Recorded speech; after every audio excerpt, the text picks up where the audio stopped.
বিদেশি বিদয়ের সুরে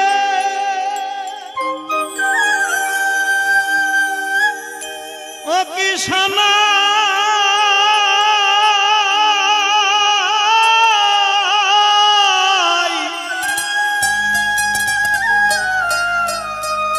বাঁশি বাজে ও কি বাজে লো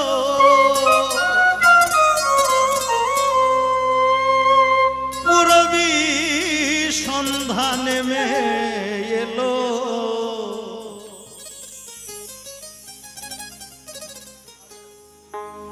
তোমার যেতেই হবে ও সোনা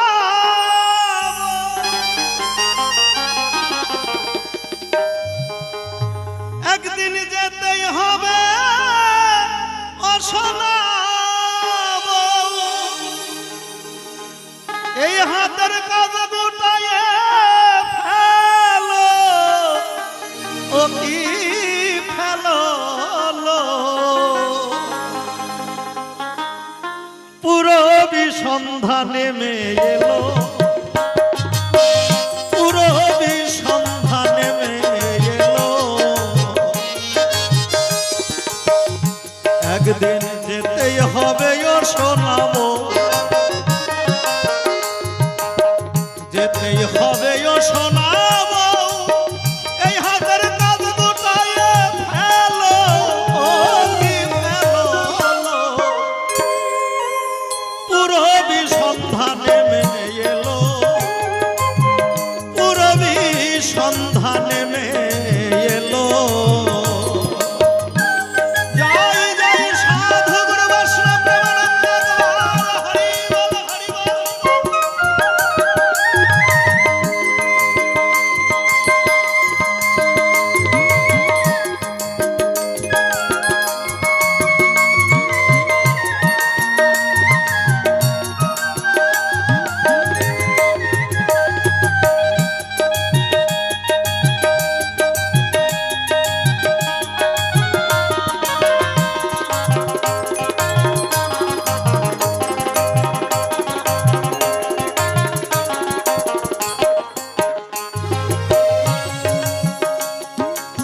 সাততলা কিংবা দাসতলা আমরা যেভাবেই আছি প্রত্যেকে আমরা ব্যস্ত একজন ভিখারি সেও ব্যস্ততার মধ্যে আছে কেন সে তার খাবারটা জোগাড় করতে হবে তার ভিক্ষা করে সাততলার পরে টাকার বিছানা করে শুয়ে আছে গাড়ি চড়ে বাবু ছুটে চলেছে কিন্তু বাবুর খাওয়ার সময় নাই সময় মতো অফিসে যেতে হবে কোটি কোটি টাকার ব্যাপার টাকা পয়সার অভাব নাই কিন্তু খাওয়ার সময় নাই বাবুর খাবার আছে খেতে পারছে না ভিখারি খাবারের জন্য ব্যস্ত হয়ে ছুটে বেড়াচ্ছে দুটো হরি কথা কৃষ্ণ কথা শুনবো গানের আসরে এসে একটু বসবো না বাবা ওই দিকে দেখছে খিচুড়ি মেরে দিয়েই হাঁটা দিচ্ছে বাড়ির দিকে হ্যাঁ আসরের চাইতে খিচুড়ির ওখানে লোক বেশি আরো ভক্ত হোক এটা যারাই আয়োজন করেছে কমিটির যারা কিন্তু আপনারা খেয়ে দিয়েই বাড়ির দিকে রওনা দেবেন এটাও তো ঠিক না এক বাবাজি আর এক বাবাজিকে বলছে যে গোসাই যাবেন না আজকেই তো বাবুলের শেষ দিন বলছে আর ভাই কি বলবো যাওয়ার তো ইচ্ছে হয় কিন্তু যাওয়ার কি আর উপায় আছে ছেলেটা সকালবেলা ইসলামপুর গেছে এখনো বাড়িতে আসলো না ৩-৪টা গরু নাতিটা খুব চঞ্চল সামাল দেওয়াই মুশকিল কিন্তু যেদিন আমি থাকবো না সেদিন এটাকে সামলাবে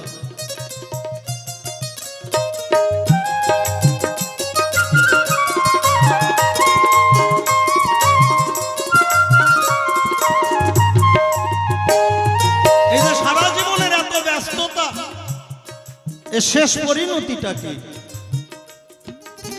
কত কাজে ব্যস্ত সদায় মনে তুমি মস্ত সংসারী,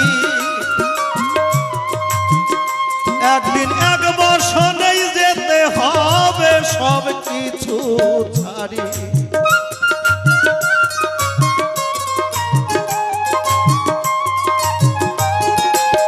কত কাজে ব্যস্ত সদাই রে মন, মনে তুমি মস্ত সংসারী, একদিন এক বসনেই যেতে হবে সব কিছু ছাড়ি। ওই দেশ বদলের ঘাটে গিয়ে তোমার তাও তো নিবে খুলে,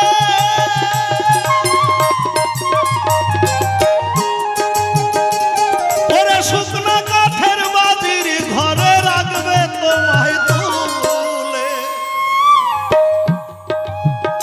মুখে আগুন দিয়ে কয় সকলে, মুখে আগুন দিয়ে কয় সকলে, একবার হরি হরি বলো, মুখে হরি হরি বলো, ও বলো। কপালে যে কি আছে তোমাদের? উলুধ্বনিকে দিতে জানো না, না ইচ্ছে করে দিচ্ছ না? কোনটা? হাইরে অবস্থা, এখন দেওয়ার সুযোগ আছে, দিচ্ছ না। হয়তো এমন সময় তোমার জীবন আসতে পারে, হয়তো তোমার দেওয়ার ইচ্ছা আছে কিন্তু দেওয়ার তোমার সুযোগ নাই। এখনই যদি প্যারালাইসিস হয়ে যায়, নিজের ছেলেকেও ডাকতে পারবা না। শোনো, তুমি উলুধ্বনি দিবা, তাতে যে একেবারে তোমাকে গোবিন্দ কৃপা করবে ব্যাপারটা তা নয়। সে তোমার ঠাকুরের দিক দিয়ে, পুণ্যর দিক দিয়ে, ধর্মের দিক দিয়ে কতটুকু কি হলো ওটা বাদই দাও। জীবনের শেষ দিনটা পর্যন্ত যদি কথা বলে যেতে চাও,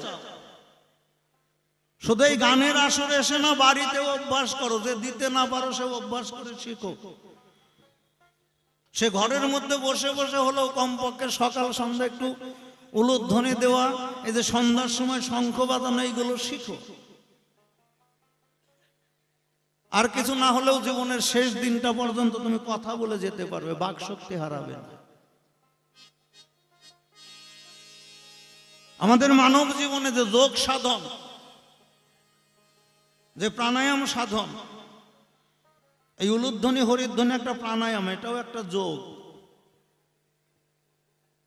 কারো বংশগতভাবে হাঁপানির রোগ আছে, আপনার ওই রোগ আছে, আপনি আজকের থেকে গিয়ে কালকে থেকে অভ্যাস করেন, এক বছর পর কমিটি আমাকে ডাকুক আর না ডাকুক ফোন নম্বর দিয়ে দেবে, এক বছর পর বলবেন আপনার রোগের পরিস্থিতিকে। 2-4 দিন কষ্ট হবে, আপনি যতটা দম টেনে পারেন উলুধ্বনি দেবেন আর শঙ্খ বাজাবেন সন্ধ্যার দিকে। একটা নির্দিষ্ট একটা সময় করে নেবেন, আজকে একটু কম দম নিয়ে করলেন, কালকে আর একটু বাড়াবেন, আর একটু বাড়াবেন, নির্দিষ্ট একটা সময় না। দেখেন আপনার বংশগত হাঁপানির রোগ থাকলে আপনার রোগ ভালো হতে বাধ্য। দিতে হয় মা। জীবনে তো কত কিছুই করলা, এখানে এসেছো দুটো কৃষ্ণ কথা হরি কথা শুনবা, আর গোবিন্দের নামে একটু জয়ধ্বনি উলুধ্বনি দিবা না। এখন দিবা কি না দিবা তোমাদের ব্যাপার। তোমরা উলুধ্বনি দিলেও টাকা যা নিব, উলুধ্বনি না দিলেও তাই নিব। খিচুড়ি খেয়ে আসরে এসে বসলে গান শুনলেও তা নিব, যদি তোমরা খিচুড়ি খেয়ে চলে যাও তাই নিব। কমিটি ভালো আছে, মোটামুটি টাকা পয়সা কিন্তু প্রায় নেওয়া হয়েই গেছে, যদি মন চাই দিবা।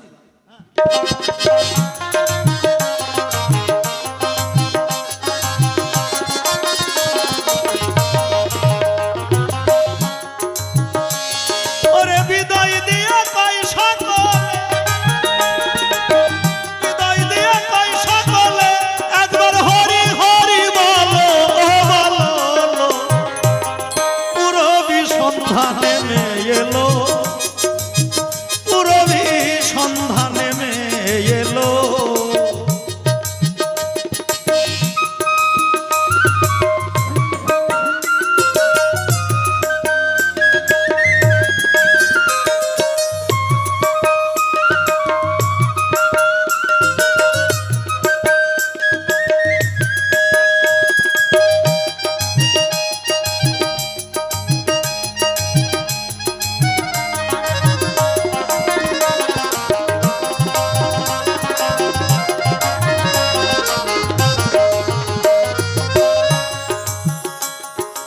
খিতি অব্দেজ মরুদ্ব রক্ত মাংসের যে দেহ, পঞ্চভৌতিক দেহ, যে দেহটা তৈরি হয়েছে মায়ের রজ আর বাবার বীজ দিয়ে, এই দেহের কত আদর, কত যত্ন, তাই না বাবা? সপ্তাহে সপ্তাহে বিউটি পার্লার যায়, ভরু কাটে, কত কি করে। নারী কিংবা পুরুষ সবাই আমরা একটু সাজগোজ করি, এই দেহটার যত্ন করি, কিন্তু এই দেহের যত্নটা কতদিন বাবা? যতদিন এই দেহের মাঝে দেহি আছে, এই দেহের মাঝে দেহি আছে বলেই তো এই দেহের এত যত্ন, এত আদর। কিন্তু সারাটি জীবন শুধু এই দেহটারই যত্ন করলাম, যার কোনো মূল্য নাই। কিন্তু যার জন্য এই দেহটা আছে, সেই দেহির খবর তো নিলাম না। যে দেহের এত আদর, এত যত্ন, সেই দেহটা শেষ সময় গিয়ে কি পরিণতিটা হবে এই দেহের? কত আদর যত্ন করো করে মন তোমার এই দেহ, একদিন ছাই হয়ে উড়ে যাবে, রাখবে না কেহ।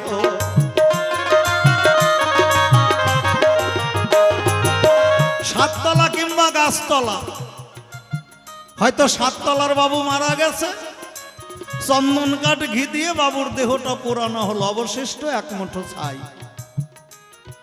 যে ভিক্ষা করে, যার কেউ নাই, হয়তো রাস্তায় পড়ে মারা গেল, এলাকার লোকজন পাড়ার থেকে চাঁদা তুলে তার দেহটা নিয়েও পোড়ালো, খুব কম দামের কাঠ দিয়ে, সম্বল দাঁড়ালো এক মুঠো ছাই। তাহলে এই ছাইটুকুই কি থাকবে? না, দুদিন পর দেখা যাবে অবশিষ্ট যে ছাইটুকু ছিল, ওই ছাইটুকু যেন কোথায় মিলিয়ে গেছে, পঞ্চে পঞ্চ মিশে গেছে। এই তো আমাদের মানব জীবন। কত আদর যত্ন করো ওরে মন তোমার এই দেহ, একদিন ছাই হয়ে উড়ে যাবে, রাখবে না কেহ। যত কিছুই করলে রে মা,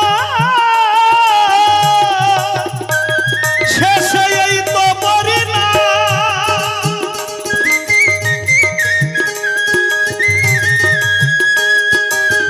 যত কিছু করলে রে মা, শেষে এই তো পারি না। ওরে শেষের দিনের সম্বল কেবল মধুর কৃষ্ণ না, শেষের দিনের সম্বল কেবল মধুর হরি না।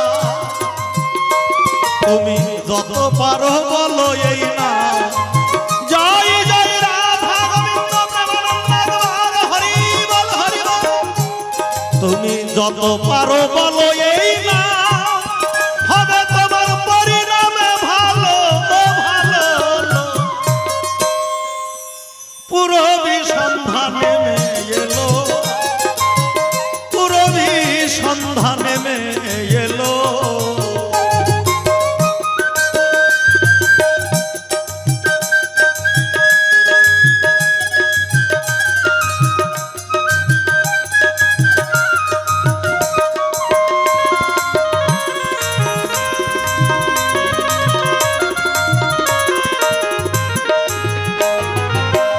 দেশে গিয়েই উঠবি যখন, উঠবি তোর স্বামীর কাছে, সেদিন ডেকে বলবে দেখি তোমার হাতে কি আছে।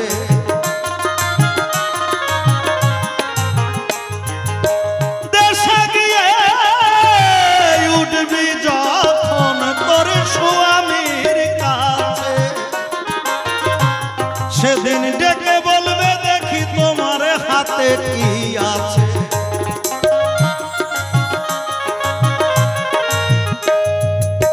খালি হাতে থাকতে দেয় না, সেদিন উপায় হবে কি?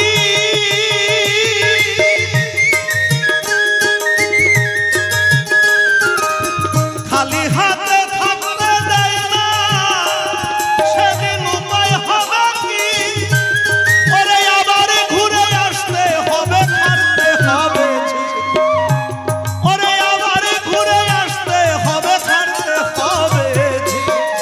গোসাই অমূল্য কয় আমার দেখি, অমূল্য কয় আমার দেখি, আমার কপালে তাই হলো, তাই হলো। পুরবী সন্ধানে মেয়ে এলো, পুরবী সন্ধানে